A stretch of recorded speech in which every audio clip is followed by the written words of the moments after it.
Ouais, dédé vaudou. Ils sont y'a pas on fait pas. Khon wa pe kwi mi ja bu wa pe me. Ku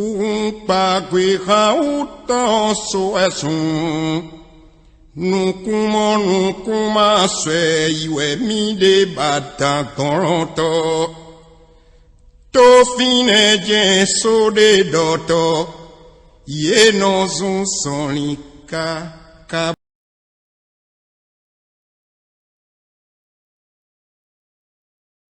Nyafo mi dogbero yo mfagwe mi de kuku yo nko na mi yo wa pe bo akengbe ma ye gbefe ona oji ne mi abe to jina to wa ma to wa pe kan de ne ame ko mu wodona ye be je jina o ye o ple nu vovovo so ga ta pe na kudo ame ko insobe mission ke mu wa ya ndo son le atikelo egbedo na bendo yo zen ye be je jina o ame ko la so ga so da pe a so ga ro da so da pe ame ko la ple nu vovovo la so da pe a wa chan ple nu vovovo so da pe egbe ke mva mo atia yon ja yo amele pepe nko ndo apelo da mesi amele un sugu mele yon gume le tepere pepe ke mi abe to jino to veve ole le se wa no vi wa fofo wa to gbogbo me do to maître ngudo be ko igbia ndo apelo da ame ko mo to na ibe je jina wa ndo apelo da o egbe ke mva mo atia ma gba tro do ape gan dene ame ko no na tuta no na tepe vovovo so na kakare jinemi yemi wona to na ibe je jina o for ame ko le ye be tobe egbe le nzegban ke o le se wa no fi wa to mo gome to maître ngudo be nko ne o le jibe o la biom ya gome aro ne amere gba le jibe ya se nu me kokoyun so ye nto agboa o la kokayom le plus 228 96 95 22 24 dit mais plus 228 96 95, 22, 24 dit. Alors plus 229, 94, 25, 20, 02. Mais bâti dit les miado que mais à son nombre ou son daro ou tepeo. A fi de pepe que me lea, laissez un coin. Nomba me vieux pata que me lena, nomba me via pata le WhatsApp dit que ne mi yom kare pepe game sans coup clear. Mi a novi bubuto mettre no budo. Ma doit être un coup de bout de plus 228 96 95 22 24 plus 228 96 95 22 24 dit alors plus 229 94 25 20 02 a fi de que milia mi a novi mi a to mi a fofo pour les tuta et puis vous voir mais là yambe nous comme coucou les mettre nous bout de bois et les autocoup lavé voir des quels bien des cas 21 100 francs et mi a novi mi a to bon comme to mettre nous bout doigt et ça qu'on a nous comme na melo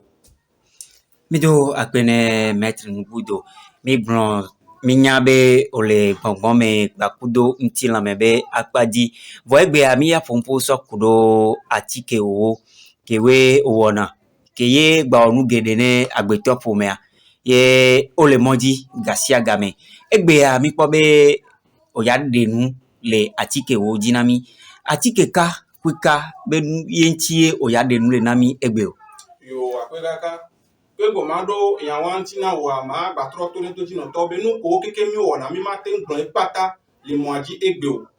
donc ane tobe amede va soumis les émissions à main mu des émissions à main mu les émissions so bon mejejo ne va do émission à main pata ne nyambe kapu non ba wele plus 228 96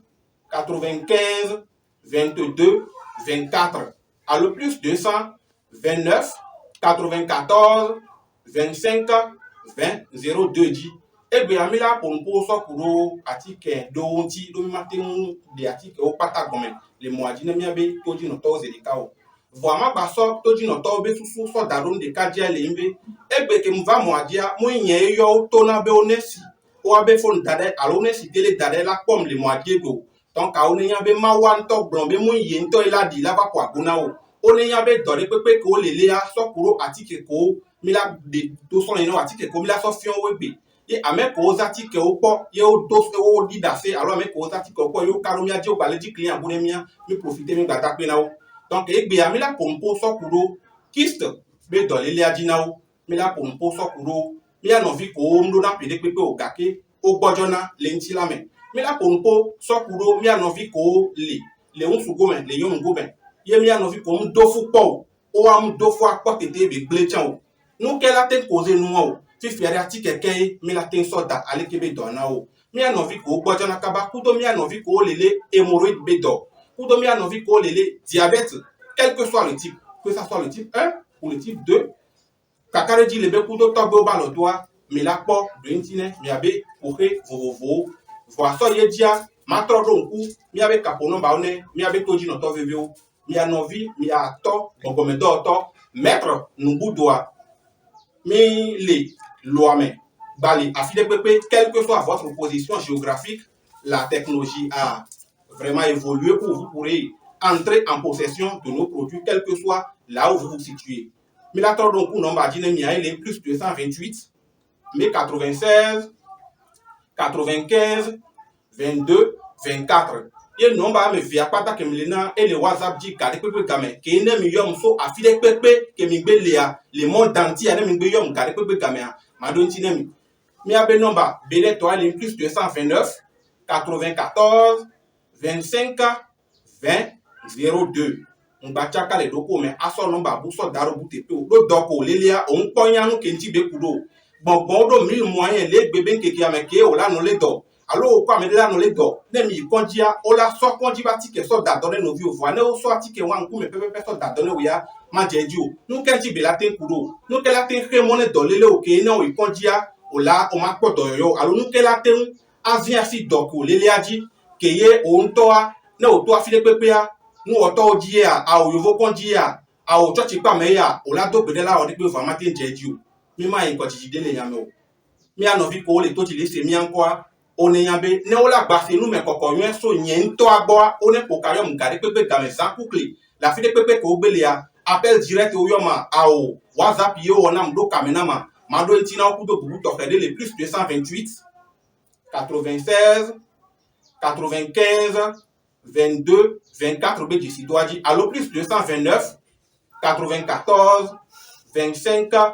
20, 02. Maso, kiste, myome, allo fibrome, bati kedika, la sofion, toji noto, ne wayambe wato, konkomendo to, maître nubudo kebe beo sena edjeji, gake ameko ole, yebe tobe gbele zigban, ke ole se miankwa, mi aso mi bati kedo asofio khafila va pompo so kudo no ke la tin remone akbeto ke minya no ke la tin remone mi yo la dison fa la do kwa so pe mano no ke la tin remone mi ye na o yovo dia o la tron so se pie a fo tutu le funwa no ke la tin remone mi ye azipe de ka ke di o le li do ke me o khodoa azipe wanji ko ya o le vo aga ke o le kwa me de bu do do ame ye ame mo gba tro le ndan do azipe de bu di ke wa cha o le nkona wa mi la pompo so kuno ne ne pe binu oji voa avec o cha le toji kapopula me ye lok ya be de pepe gba kan o gba dona chance de pepe o autobus mi on gbe nko ye be gloa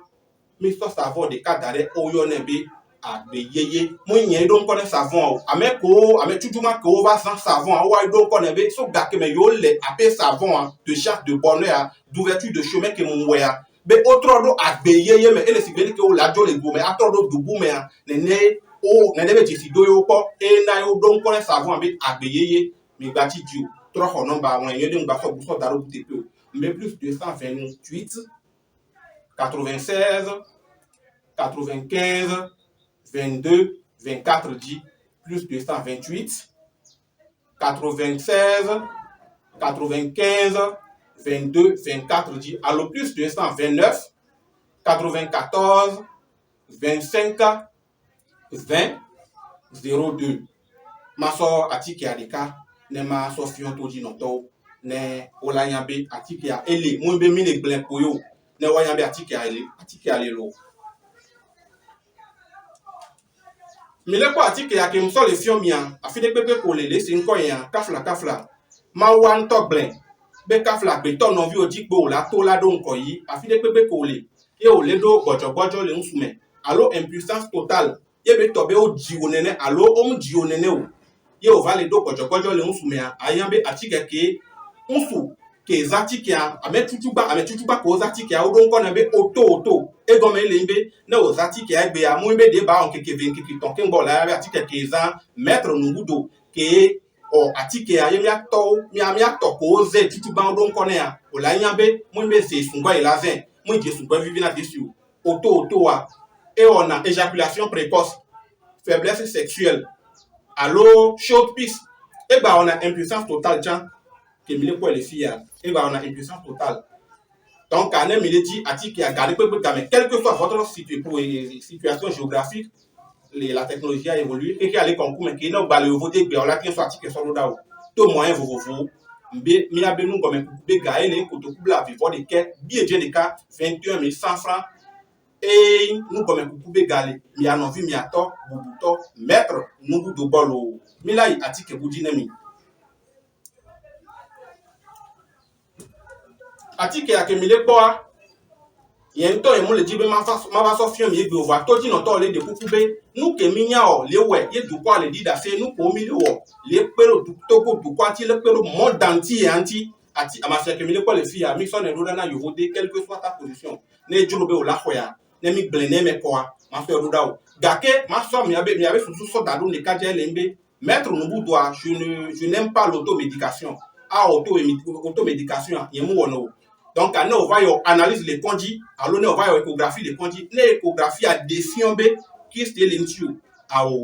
fibromélentiu, myomélentiu, ne o so échographie à son ram to caméra, matin soit tika son rao. Voilà na impo. Akobe nous que les senti ya ele kobe écho et nous ya fibrom kobelai alors qui se kobelai ya entier nous comme ko do. Mais la so mais la nous comme anya doko lele ya nous que enti be kudo. A ofifi ya atike kemela te so datwa. Kemile ko atike vous volez ke ya amaobe tro amaobe ke atiobe e flower atioba makpa emi le woto kurenti gbese agbebe eme poemito yemi so composition africain donc a okelele kist be do allo fibro allo myo be do donc amenam le plus de 128 96 95 22 24 a dit mais plus de 128 96 95 22 24 a dit, alors plus de 129, 94, 25, 20, 02. Atiki a kemile kwa nou ko be on a mi matin plein pata le moadio. Donc a nemi la plein pata le moadia gamela et demi voa kambe 2000 € les filles. Donc a mi la so ya so dare atro ya tike budinami. Ta kena mi mu se ya ken blanco menyondo allo mi se go voa mi batro do bia bua mu jeni ya o gare pe gamea avec ke biona ya gomea e nya nanu. Donc, année Milabium, il y a des pépés à Nientoa, mettre nos boutons, mais les plus de 128, 96, 95, 22, 24 BG à le plus de 129, 94, 25, 20, 02 BG l'eau. A fait des pépés qui m'élia, mido, akbe, maya blondine, do a naï, allo, on l'a prêté attention, à d'autres à mes envies, à ça c'est un peu qui me lève dans son dit va corroborer. Mufa donc a yacham le doit pene me la pe dada mu ya me de kabenu mi fati ki aso dada mi la tro ibujina to jino so e ya ke mi le kwa to jino to don kone a me tutu kan ko zati ka don kone be nu ye e go me mbe mi mu le o mbara o kafla mi mu bondo atiki ajo mi mu koklo be ju ma wa to glembe ati obeke soto ati obe nsemea mi la ten dado ne mi ano no mi la ten pero mi ano no ti vo mo keji ma u so mso daroa mo wa ji pe ma ten pero mi an ti to neneke o chake le pom le 5 ya mo ke di ma so daroa ne on va le be yan be de kagbe ya to mo wa dia e o ke ko ma te po donc amela pour kanen yen to le plus de 128 96 95 22 24 à le plus de 129 94 25 20 02 atike ya ke msora si me yen ko blon ke bi ona hado mais la yambe e ke ona diabète be yan et c'est gravé sur tous mes produits qu'après 72 heures d'utilisation, si vous ne sentez aucun effet de satisfaction, nous allons vous retourner l'intégralité de ce que vous avez payé. Et comme les lignes de Gengue Benko, Atike on va prévoir. Nous les wo. Mi on analyse. Alors on va on analyse. Alors nous comme nous qui ntibe kudo am de comme na on to chan aussi comme long en large. Ye be rien atike a au flacon de caille au lavant a au ameve au lavant. Ne ye mu ya doko lele anu ke ntibe kudo wa yama tenya atike ke maso da do na o enti ke blanle. Nya yo mebe automédication mettre no buto ke be bemile si ya mu wono. Donc ane o ko atike a leke o lazen doa mi la do son ina o ga mebe 2000 o le fi mate blan ya o pata le moadio 21 100 francs pour tout couple la vie vodike kudo bi ejen de ka e mi so na bio siname atike ya ke mi gle po e ba ona hypertension artérielle bedo la paralysie o ke pli boti TP de ka mo me o la pour la va atike ko abe ke ngbe pli wa ko a o ma va atike ne ma zen a mettre ngudu ma gbe na yen mo le passa gado le va mo adio kafla e gaya fu ke ne mi du ya la vo non vieux ke le po ma kafla ne ngbe ron ti o to mo mu je gbe ya e la ten va me be vi en chan la va rien vieux alo o yen to ma baba rien o to mo mu ji donc ami pe la do mi anon ti lo so ti but il dena honon ba yon plus de 128 96 95 22 24 mbe numéro a pata le WhatsApp ti ki ne mi do kamena mu kare pipi kamera mi anofi mi atok bon comme to mettre no buto ma do ti na mi kudo buto xede plus de 129 94 25 20 02 be si do cha ne mi do kamena mi le ta mi la gba do ti na mi kudo buto xede lo donc atike ya si bele ke nglene mia mi matin blanc e pata le cardio gake dodo le ya dolele do le ya dona nkona me betoa moina atike le ke be yin mi woni ke mi la va do son le moadibe ho atike aleke na zen na ko doyoyo a kafla mi matin so nu so nu te pene mi ne mi ano no nye matin pasa gato alo ye matin no kabeyo me la va so nu bu so do nu te pene mi le kwade ni kamera me o la be bo to de pe we ko le o la mi atike kuwe le ko ke le poma kafla o play a yin ban fifidien ya meke ya varize sain o mana wa e gba trova titre lo nti o be ya fa imbalasio o kale di bi atike ala tin we a o nto o yan le doko be matin wo donc adodo le apro ndo le ane mi le doa mo yana atike ale ke o enti ne mi va me do la obio se atutuba ko to kubla ve vo de kebi je de ka 22100 francs aso ko be na de e doko le le ade du sudie mi la sotolo alo a o mi o je mi la soto ka fila tin wo doa ye pro le pe baba na yo do yen to yen mu jina be ma o na me ke gabu me a ame ala ba gbonbe a mettre tiens mi to bo fa no ke be on a mi anu amudu mu je di o avec be wa mu yana se na mo yen tom le plus de 128 96 95 22 24 dit à le plus de 129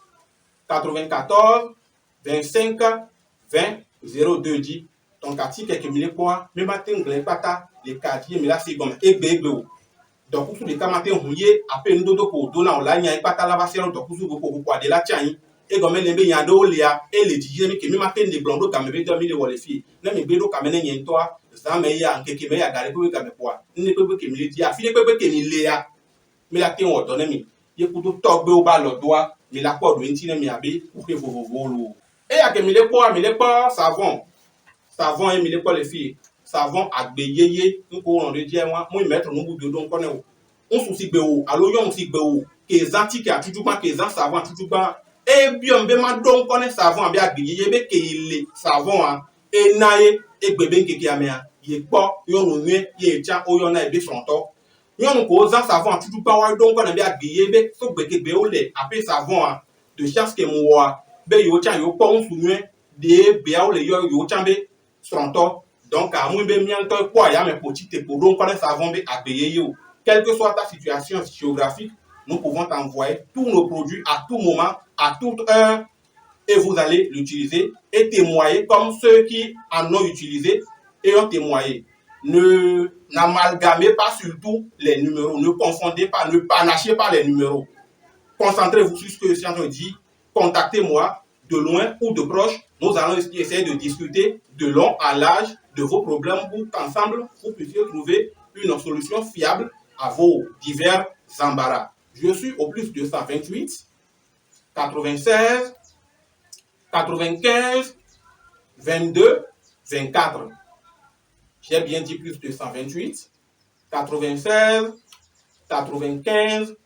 22, 24. Ou bien plus de 129, 94, 25, 20, 02. j'ai bien dit, plus 229, 94, 25, 20, 02. Ne traduisez pas surtout les numéros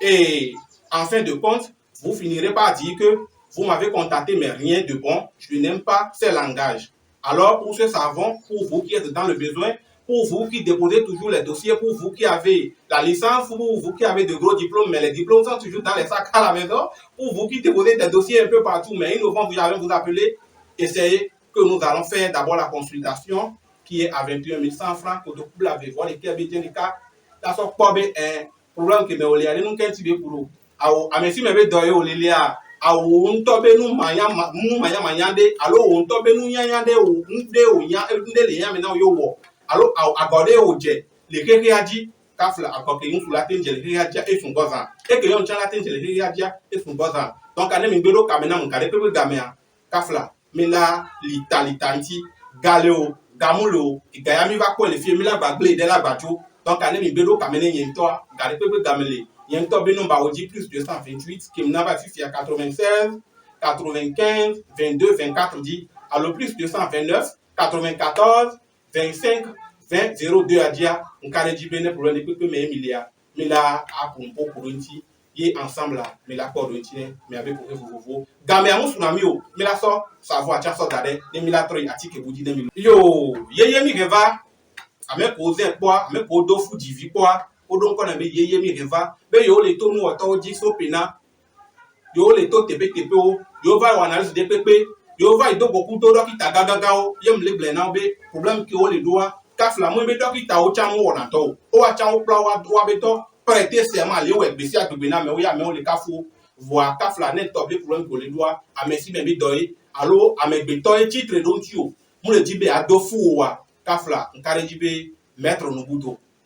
di ko mi la tinto kafla en mo ma wo voir ma wa to blembe mi anono ko ma wo ne mi anono do kafla ma wa mi ne gbesi agbegbe voir mo to na gbedo o ma ten to na obe ago allo ma ten to na be e si le ki no yo amegbe to la to na ma ten to na ne no le ja to na o la to agbe to na bi o di enti to na be mo yen to na be o ne suivre be mo ja o emission do donc a o la ne o le se nko yen gbe ya o la yan be ma o be gbedi dia e ko ile se won voir gake ame ko la se mi anko ye o la gbojo do jona gbongbon do mi mo ke na o le se mi anko fifia o la no zia si susu oji ye kafla we o la ba so number bo so daro o tepe kafla mo ba to ye na okay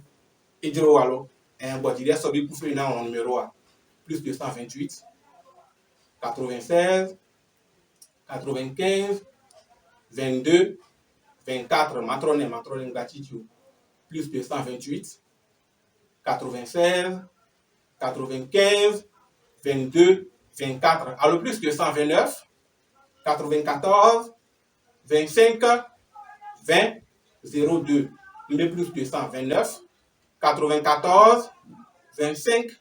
20 02 mais avec ko la yin ye mi le do azos permis be problème azos permis ay gomen ni le gengbe mi ay gomen ni be o mu avant mu kuna o inayon ngboyon de voir esikele o so inayon ngba la invité puis de ka permis le azos ça veut dire 0 donc o inayon ngbo voir l'invité pour que mo le siame gake me o jaba do fois gake me a janvier de jaba da fila da la ba da jero nti o be o do funa yo mate ile no donc à consultation pour to kubla vivre de quel bien de cas eye mi la so biosia na kpo benani e fu ko mu le do so pena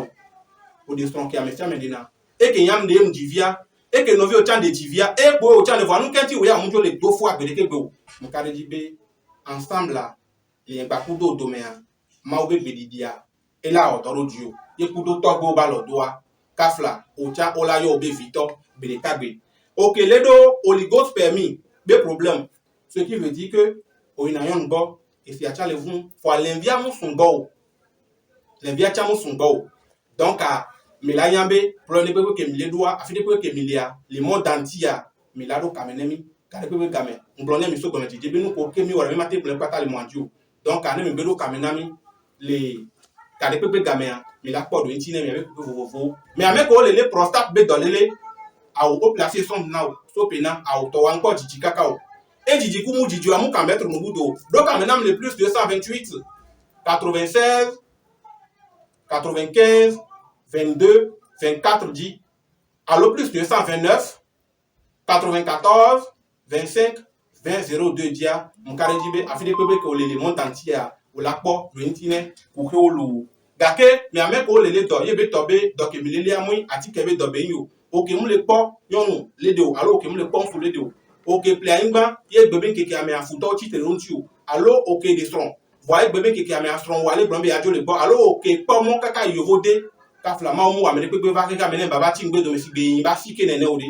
donc de o la titre do ko nti gbongbon gba si jona be yemba yemado kamena metroa awo ne on ke an gba kena nu ko pata mi blona alo nu ko pata mi ona mi mate blon pata le mondio donc porti ane mi do kamene mia mi la c'est mia encore bien encore garder pepe kamen je suis au plus de 128 96 95 22 24 dit à le plus de 129 94 25 20 02 dit mi do kamene mi garder pepe kamea donc o lelia bongo makomakore et les gens si dans les alo bongo makomakore na yo lele doa mi la ko gome la nya fike doa so khafila tenya ti keke mi la so de to mi maten do ko bio se ma po aso ti kena me olo mettre no buto automédication mi mo wona olo Maître Nobudo miagrombe o pomposo atike onti kaka bakode efi amelo biona le kadi bena ke mettre le pompo ade de mettre ade edo laboratoire de ke ye pone bati ke gbone yo du amati travail do buvana yo yo mi wona do gari pepe game dasia game do kita gaga on to chanya be do le do le ayo ko konji maten de o entia do le do wa ne wo échographie alo analyse ke be ria ne we now ne opobe donc o lelea ame ibome pobila tentoa ovana mi agbo ye mi abati ke wa c'est certifié amesi amenya entie mu ke blonle ay mo adibe mi la teno afide pepe le monde entier ne atike wa enti mu ko wa maten no fi aso atike roda yovodi an so roda douta allemand coup de ton ore donc afide pepe que mi la quelle que soit votre situation géographique je crois bien que nous pouvons vous envoyer nos divers produits quelle que soit votre origine. Nous sommes au plus de 128, 96, 95, 22, 24, plus de 129, 94, 25, 20, 02. Donc, à ce pour l'élaboration, béyantia, kafla, et jinto mukanafu, et donc, bé vivina desio. Ne, mimudo laboratoire qui contrôle na miabati ke o galipebe gamezanku klewa. Ame o maten zantik miabati ke o la di da se kaka la don konati ke abe maître mi de kuku sonko aleke ne atike ale ko wa sonko aleke sonne o donc ay mon kare dine nyake to di don to o lisi alo nyake o se na so ame o boa so kuro maître no bu dontia on est carré dibe nyate pe bein et surtout mes produits c'est gravé qu'après 3 jours 72 heures d'utilisation si vous ne ressentez encore absolument aucun signe de satisfaction et nous vous prions vous rendre les fonds avec lesquels vous avez acheté et nos produits puisque au blona le gege mebe et garanti me fu ben kine o yan evena ne ba mi po no o so do da ye mu so le o do na nto cha kare jibe ne mi o do akaka jago ne do agbaso afide pepe cha quelle que soit l'origine de votre problème que l'origine soit inconnue connue ou provoquée ou naturelle je crois bien que vous aurez une satisfaction fiable à votre besoin à la fin de mon traitement. Donc, moi-même, je suis au plus de 128, 96, 95, 22, 24 dit, à le plus de 129, 94, 25, 20, 02 BGC.